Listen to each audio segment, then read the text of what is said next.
I know that she is still alive. Everybody else is dead. She is still alive, and I know from friends of ours that she, even though she is married and have children, she's mentally incompetent. It became that difficult for her later on in life. I met her mother.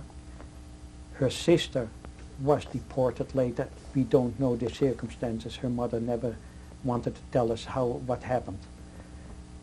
So after several weeks being together in such a confined area, they decided we have to split up. And I was the lucky one first. I got out, and they arranged for me to go to a farm, and which I was very happy. I always liked the farm, the open air, and on that farm there were 2 other children there, the farmer's own children. I don't think they told the children that I was Jewish. I have no knowledge of that. I don't even know what they told them, who I was. All I know was I stayed there. I had to go to church with them. They were very strong Christian Reformed religion, and there was prayers for every meal and after every meal, and on Sunday I had to go 3 times on Sunday to church.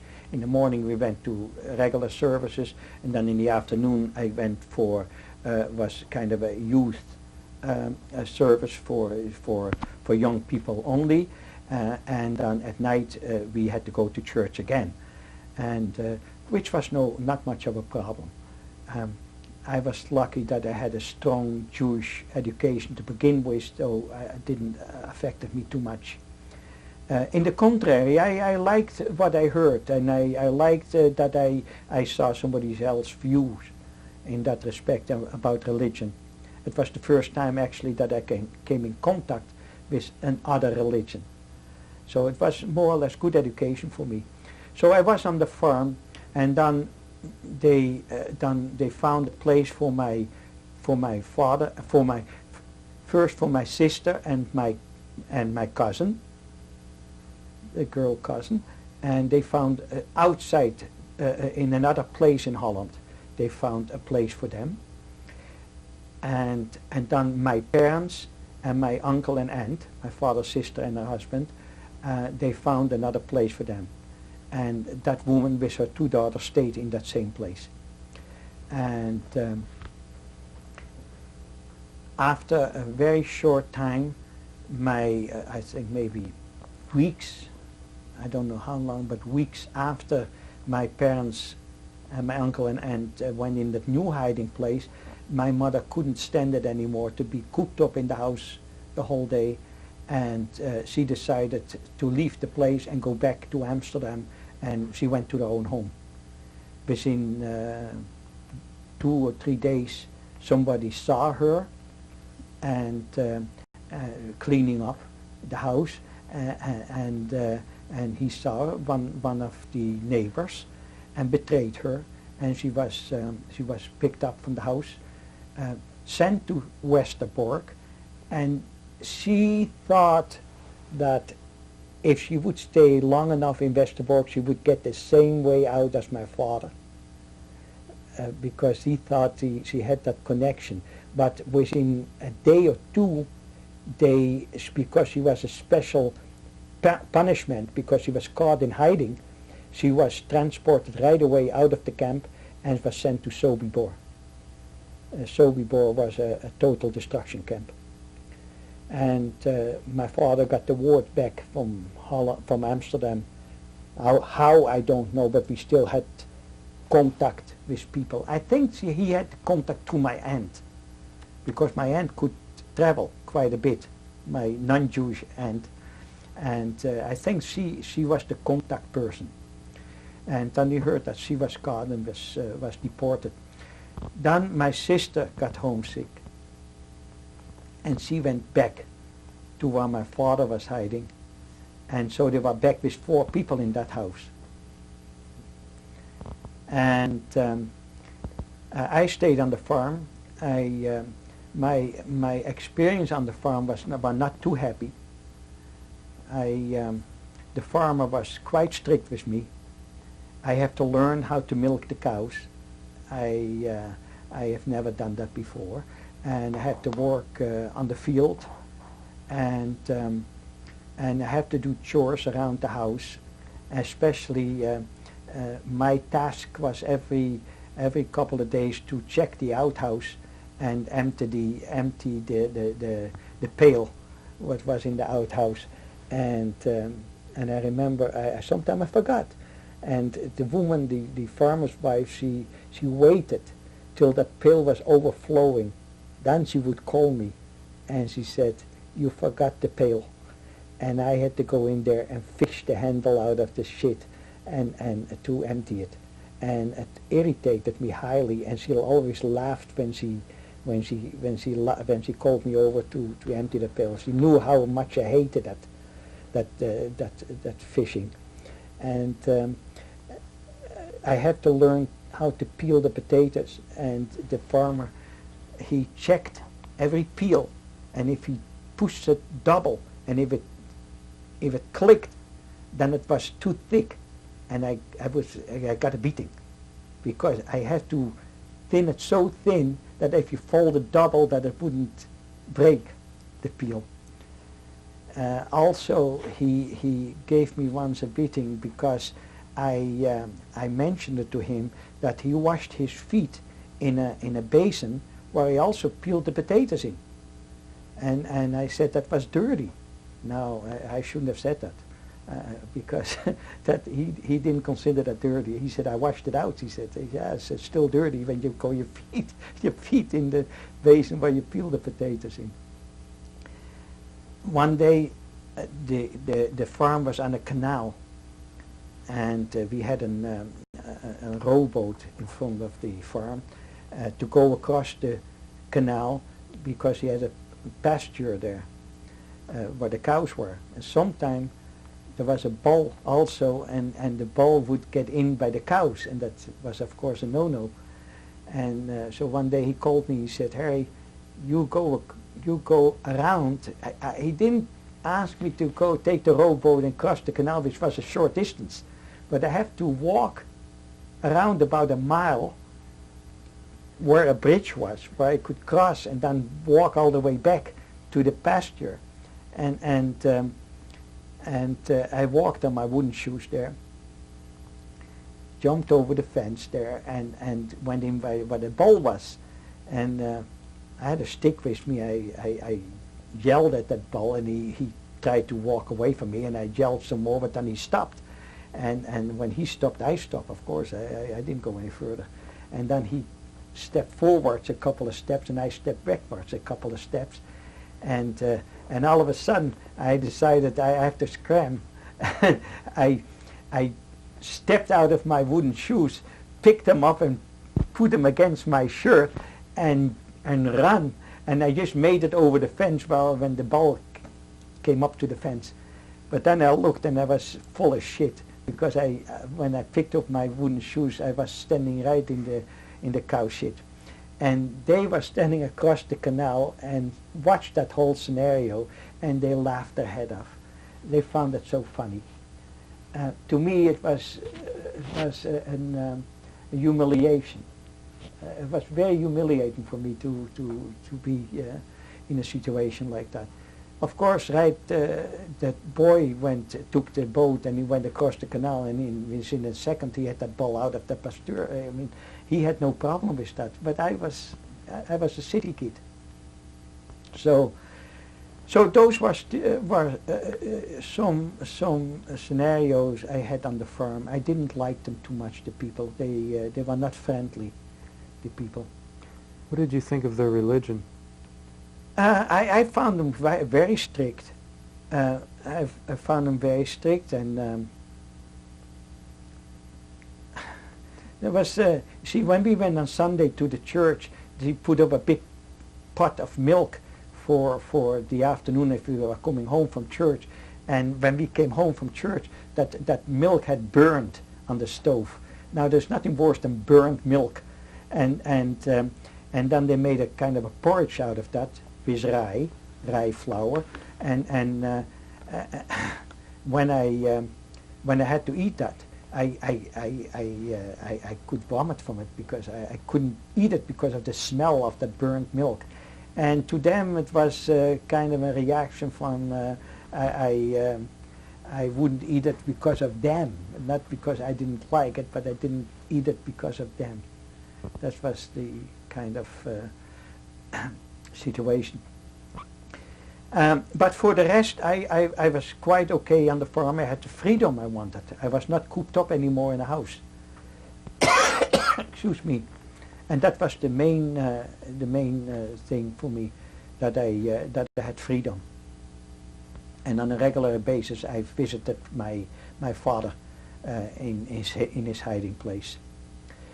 Excuse me.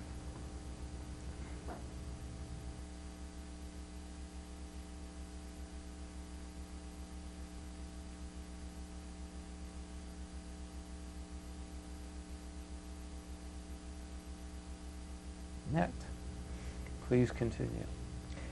So by that time it was 1943. I was just had my birthday, April 1943, and I went to my father's hiding place, and I said to my father, "Dad, I'm 15 years old now. Can I smoke?" It was very important to me that I was allowed to smoke, because in Holland children under the age of 15 were not allowed to smoke. And he said, "Now sit down.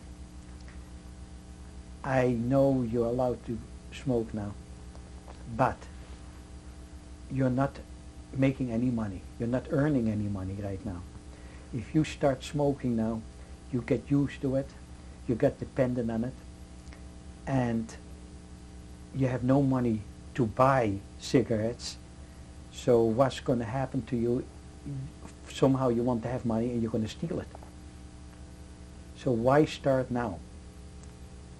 And it made a very big impression on me, the way he talked to me. So I never smoked. I thought it was very important. Even later on, when I was in the army, I could get all the cigarettes and smoke I wanted, but I didn't smoke. I changed them for chocolates. So by that time, life went on, and I come now. I don't know too much what happened in between, from my birthday till I'm coming now to November. My sister's birthday comes up the end of November, 30th of November. And of course, every week that I went to see my father, when I was on the farm, he gave me 5 guilders to pay the farmer for my keep. Even though I worked, I still had to pay them for my keep. And this was the end of November and my sister's birthday, and we were going to have a very small celebration. And I went over. That was on a Sunday, and when I came close to the house, I saw a car stationed in front of the house, which I didn't put any notice to. And I rang the bell, and a policeman opened the door, and I knew there was something wrong there. And he said, "Where you come for?" And I just named a name, and he said, "They don't live here." So I have the wrong address then. And I stepped away from the door, but a couple, maybe 100 feet from the door, I just waited to see what happened. And then a couple of minutes later, the door opened again, and a policeman came out, and then the men from that house came out. Then my uncle and my aunt, my sister, and the last one was my father. And I saw him turning. He looked at me. He saw me standing there, and he looked at me, and then he turned his head away from me, and like he never noticed me. And that was the last thing I ever saw of him. I went back to the farm, And when I came on the farm and I told them what happened. And of course I didn't have the money for them to pay them. And I told them what happened to my father and my sister. Within 5 minutes, the woman had my little suitcase ready, with some clothing in it, and told me I have to leave. I couldn't stay. Well, I didn't know where to go. I had no clue. I have never been on my own. I didn't know the area. But the only thing I knew was somehow I had to get back to Amsterdam, because that was the only place I had connections. I was afraid to go back to the old address where I used to be in hiding, because I didn't know what happened there.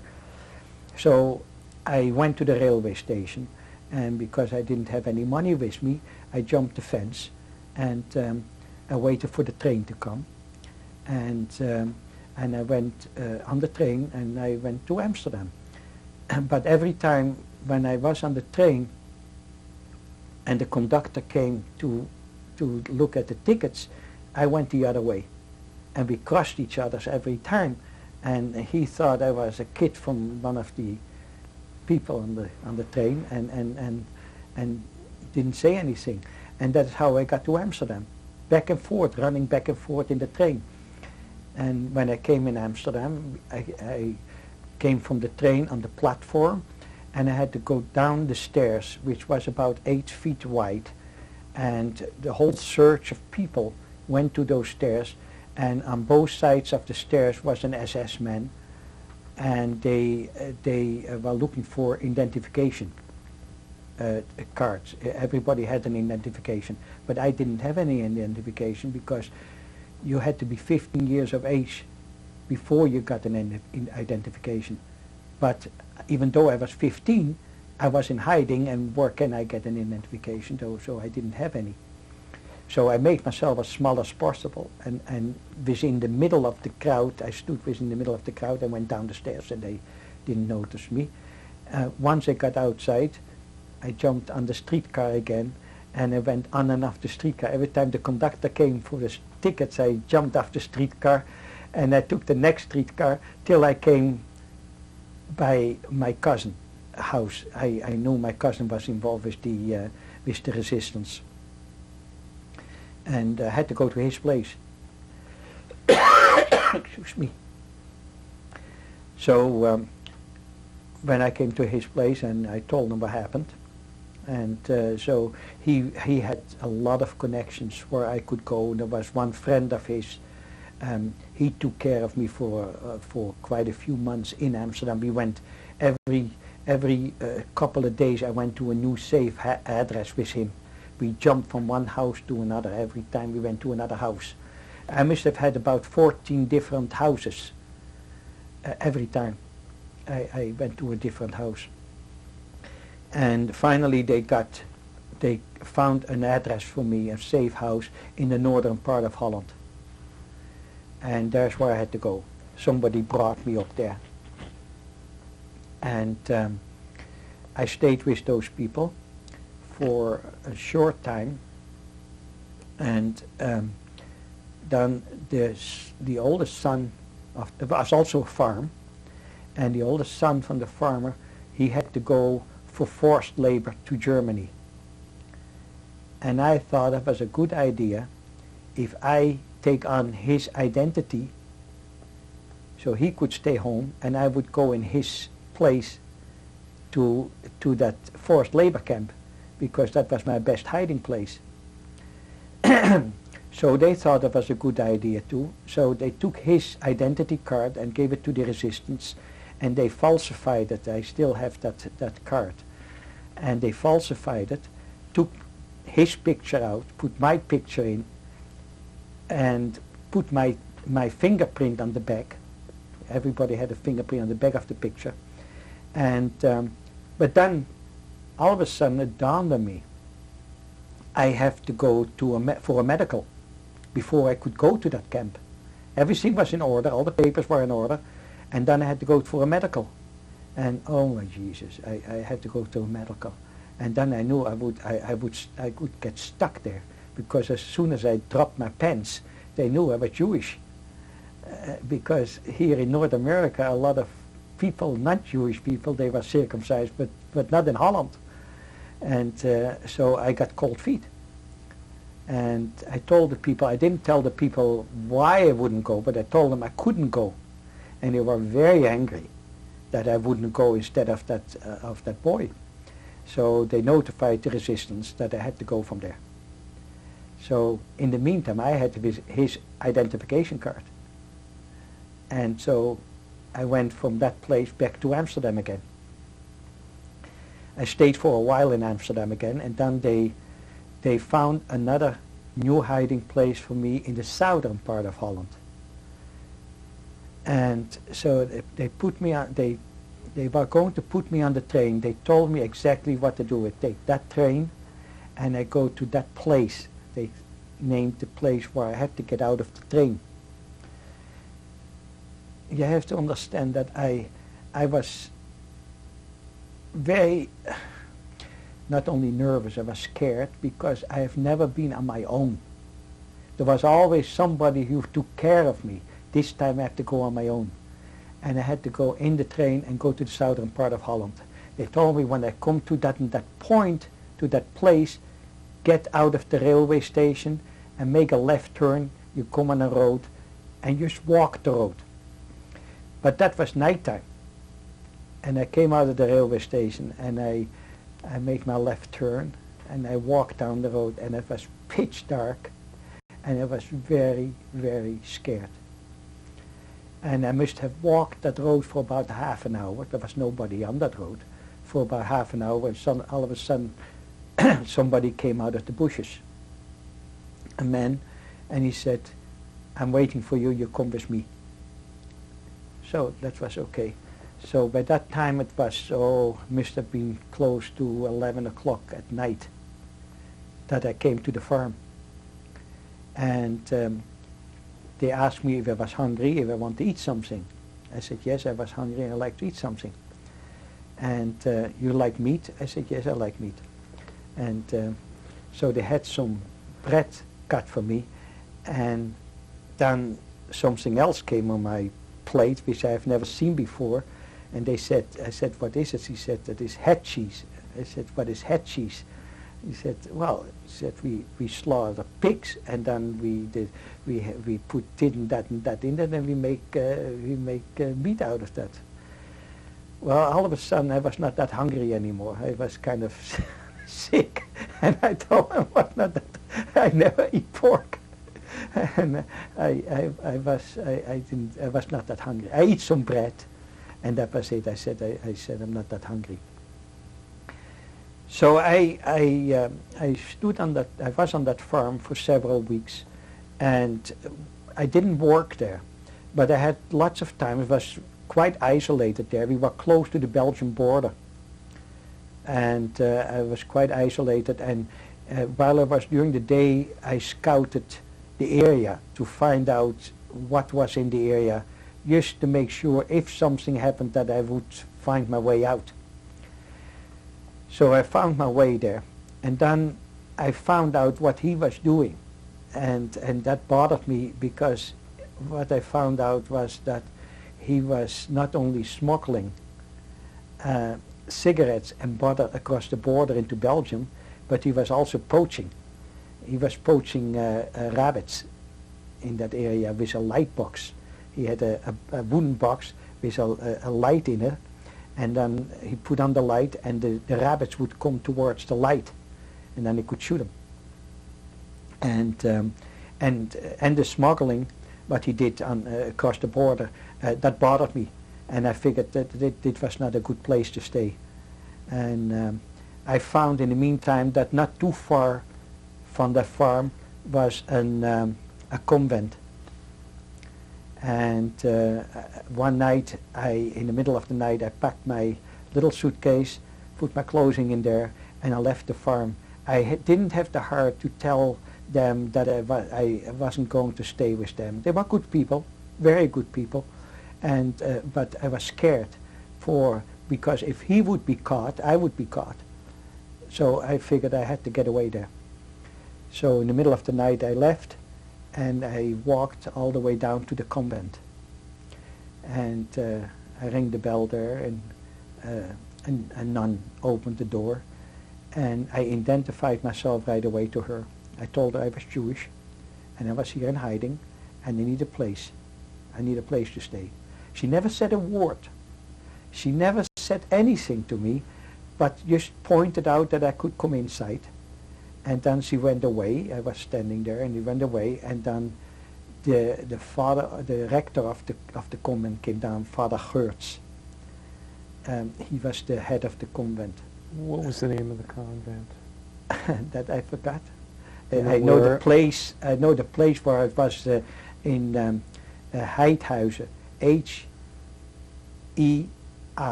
Heidhuizen. And the rector of the convent, his name was Father Geerts, Geurts, and he told me to come with him in the convent, and he was extremely good to me. He has talked to me, and I didn't have to be afraid, and he brought me in contact with the resistance in that area, and from that time on I worked with the resistance in that area. It is what they call the KP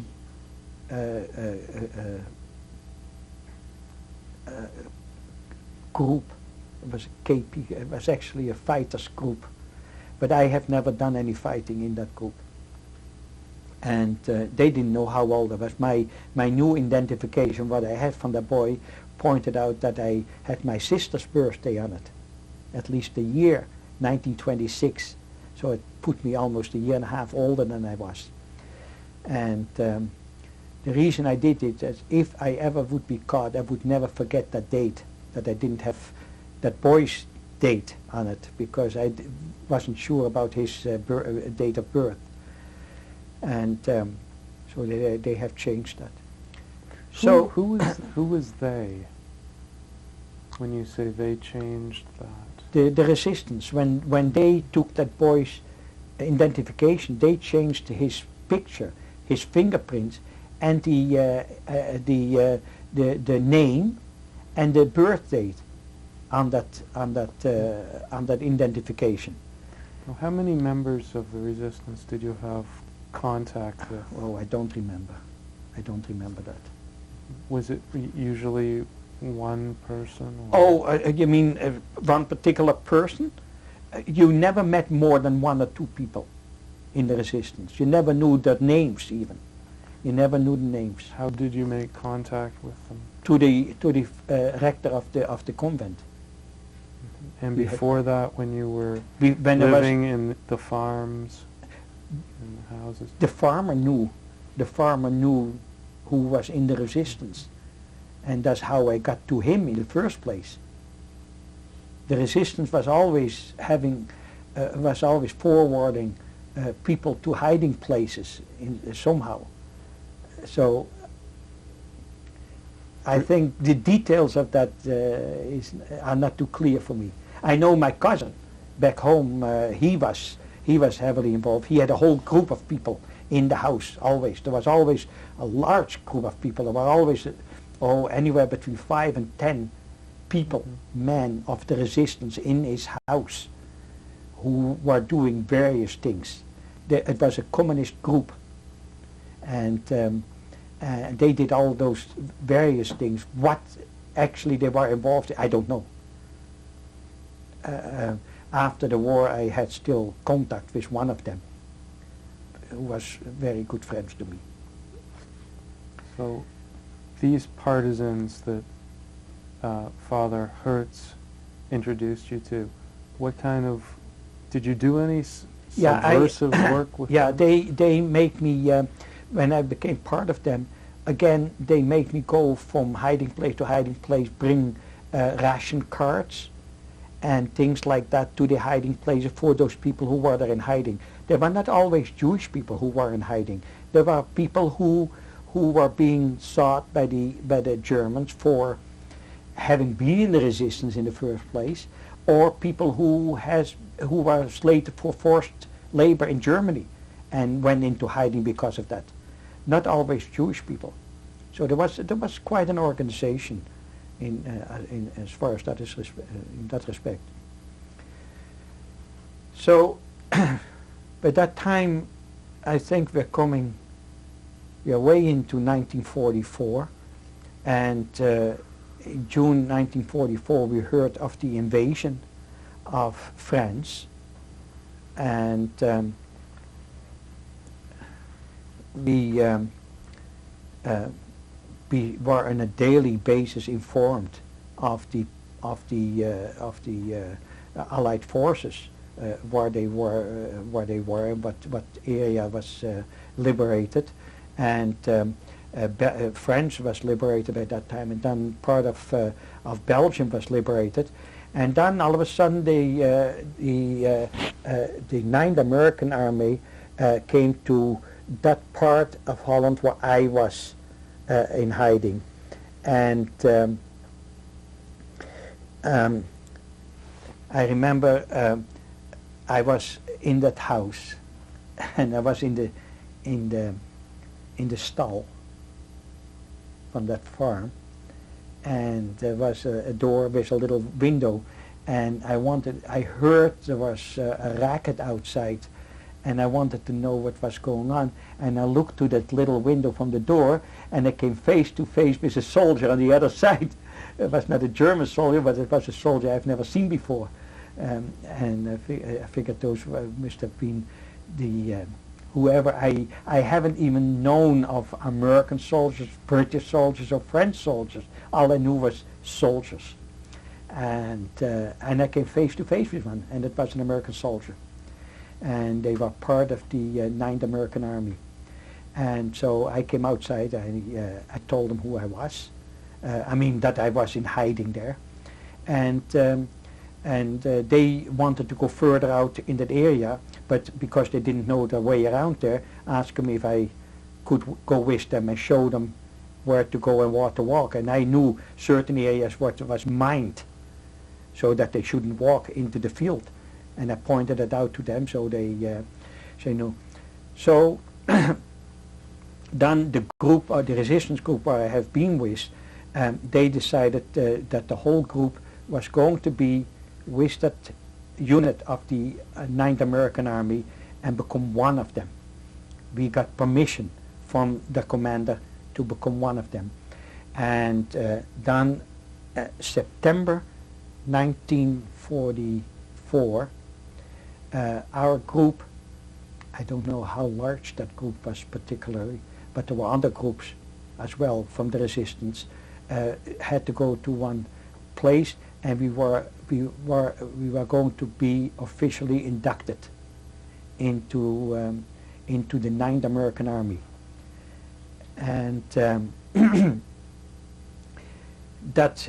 they made a regiment from our groups, a whole Dutch regiment in the American Army, and our regiment was Stormtroopers Regiment Limburg, L-I-M-B-U-R-G,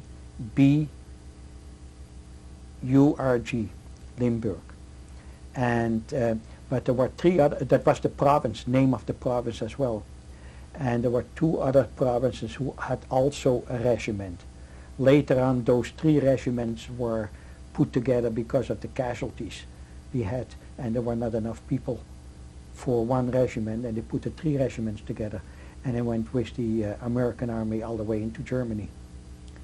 And we came as far as Berlin. Who equipped that army that you were in? Our uniforms we had from the British, but the weaponry was from the Americans. The first weapons we had was also from the British. We got equipped with rifles, the Lee Enfield rifles, and they were extremely heavy. We had to do exercises with them, and they were extremely heavy, and I was only 16 years old, but according to my papers I was 18 years old, and they couldn't figure out why I hadn't got the power to hold a rifle in front of me when we were doing the exercises. And one of the sergeants, he became real angry, and he asked me once, he said, hold out your arms straight with the rifle. He said, is it heavy? I said, yes. So he took a rifle from the other soldier beside me and put it right across my arms, and I have to stand like that with 2 rifles. And I grew up fast. I grew up very fast in that army. The discipline was that I grew up very fast. Weren't you a little young for... Well, I was young. I was 16, but they didn't know that. They didn't know that. According to my papers, the identification papers I had, I was born in 1926.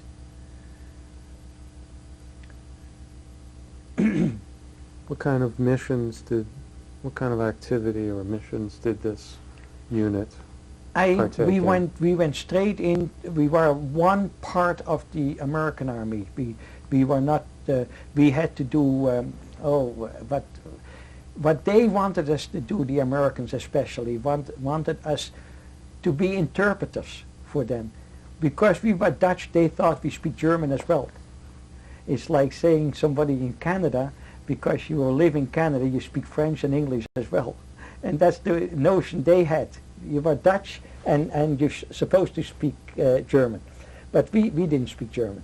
I mean, not most of us. And so when we went into, I was driving with one of the captains in a jeep, and we came into Germany in a place, the first place across the border was Aachen, A-C-H-E-N, and we came up the street in the beginning of the night, of the early night, and we came up the street, and when we were driving down the road, we saw somebody laying across the road. And when we came close enough, we found it was a girl from maybe early teens. And she was face down on the ground in the middle of the road, and the captain got out of the jeep and wanted to pick her up. He thought she was wounded, and he turned around and picked her up, and she was laying with her hand in her jacket. She was laying with her hand in her jacket like that, and when he picked her up, she opened her eyes and she took her hand out of her jacket, and she had a pistol in her hand and shot him right in front of his head, right in his face. Of course, he fell dead. And then the driver of the jeep, he got out, and he grabbed her by her throat and picked her up, and with his gun, he shot her several times. He shot her dead. That was my first contact with an incident that really shocked me. Really shocked me. I've never seen anything like that.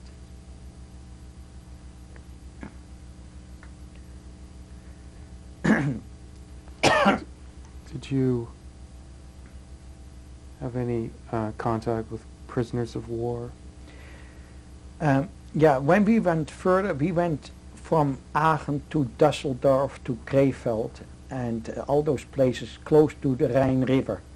And one time we were quartered in a school, and they brought some civilians over. One German, who was quite a hefty guy, and 3 Dutch civilians. Excuse me, there was a father and 2 sons. And they were imprisoned there because they were, the Dutch guys, they were fascist. They were in Germany voluntarily. And the German, as we heard, was a concentration camp commander. I have no idea what camp he came from. That's all I knew. And they have to work during the day quite heavily. They have to